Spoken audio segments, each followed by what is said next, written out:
Leitura do livro Boa Nova, capítulo 26. A negação de Pedro. O ato do Messias, lavando os pés dos seus discípulos, encontrou certa incompreensão da parte de Simão Pedro.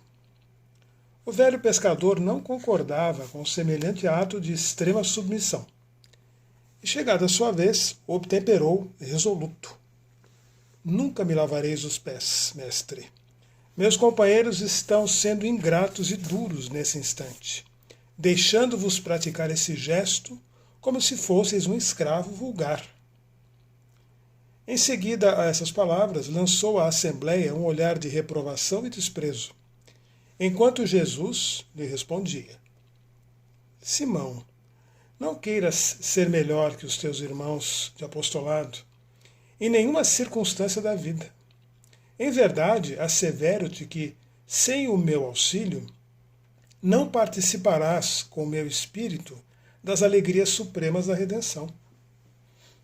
O antigo pescador de Cafarnaum aquietou-se um pouco, fazendo calar a voz de sua generosidade quase infantil. Terminada a lição e retomado o seu lugar à mesa, o mestre parecia meditar gravemente.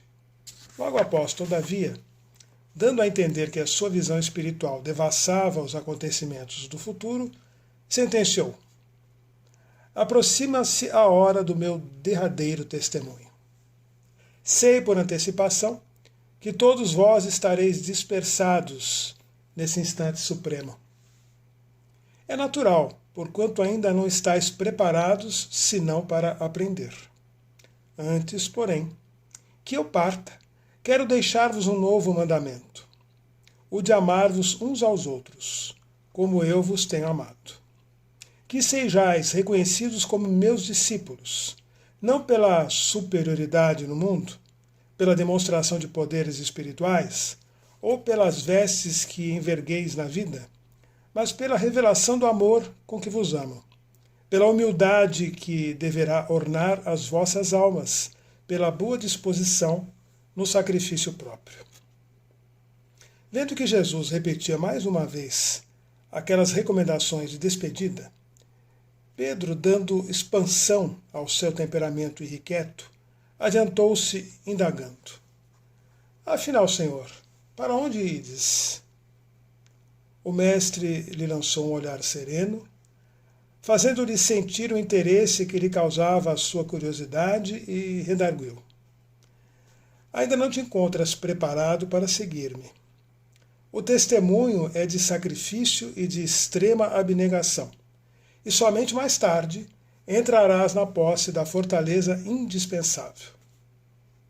Simão, no entanto, desejando provar por palavras aos companheiros o valor da sua dedicação, acrescentou com certa ênfase ao propósito de se impor à confiança do Messias, e disse: Não posso seguir-vos?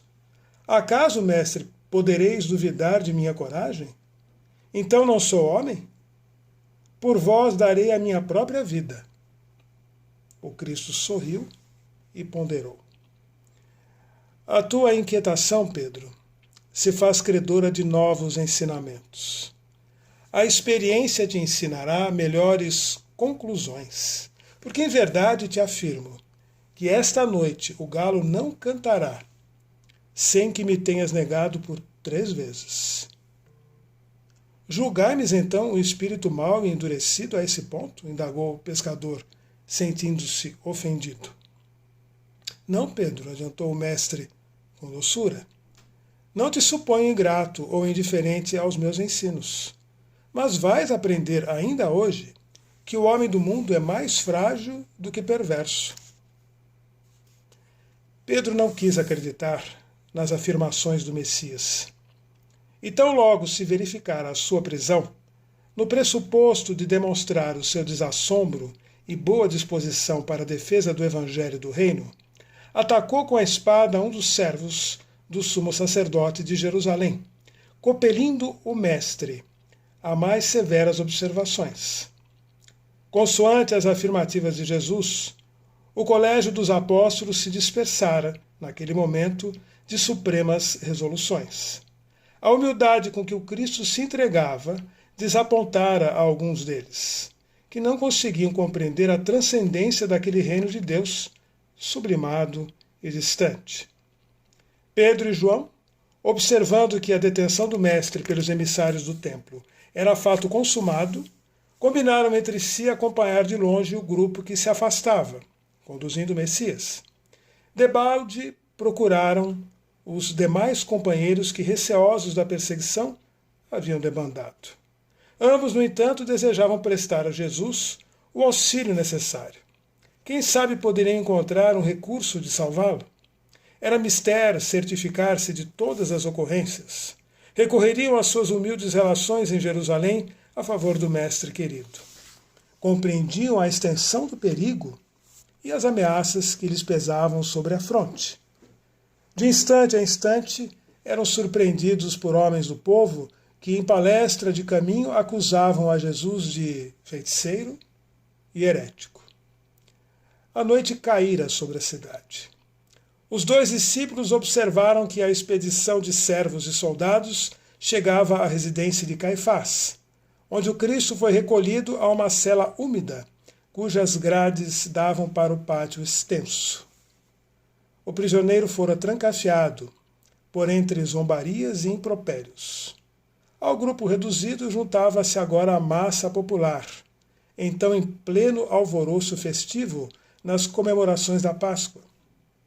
O pátio amplo foi invadido por uma aluvião de pessoas alegres.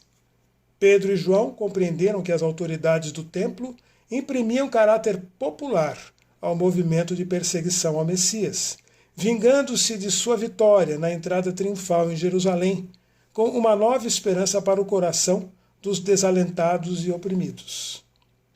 Depois de ligeiro entendimento, o filho de Zebedeu voltou a Betânia, a fim de colocar a mãe de Jesus ao corrente dos fatos, enquanto Pedro se misturava à aglomeração, de maneira a observar em que poderia ser útil ao Messias. O ambiente já estava preparado pelo farisaísmo para os tristes acontecimentos do dia imediato. Em todas as rodas falava-se do Cristo como de um traidor ou revolucionário vulgar. Alguns comentadores mais exaltados o denunciavam como ladrão. Ridicularizava-se o seu ensinamento, zombava-se de sua exemplificação, e não faltavam os que diziam em voz alta que o profeta Nazareno havia chegado à cidade chefiando um bando de salteadores. O velho pescador de Cafarnaum sentiu a hostilidade com que teria de lutar para socorrer ao Messias e experimentou um frio angustioso no coração. Sua resolução parecia vencida. A alma ansiosa se deixava dominar por dúvidas e aflições. Começou a pensar nos seus familiares, em suas necessidades comuns, nas convenções de Jerusalém que ele não poderia afrontar sem pesados castigos. Com o cérebro fervilhando de expectativas e cogitações de defesa própria, penetrou no extenso pátio onde se adensava a multidão. Para logo, uma das servas da casa se aproximou dele e exclamou, surpreendida: "Não és tu um dos companheiros deste homem?" indagou, designando a cela onde Jesus se achava encarcerado. O pescador refletiu um momento e, reconhecendo que o instante era decisivo, respondeu dissimulando a própria emoção: "Estás enganado. Não sou." O apóstolo ponderou aquela primeira negativa e pôs-se a considerar que semelhante procedimento aos seus olhos era o mais razoável, porquanto tinha de empregar todas as possibilidades ao seu alcance a favor de Jesus.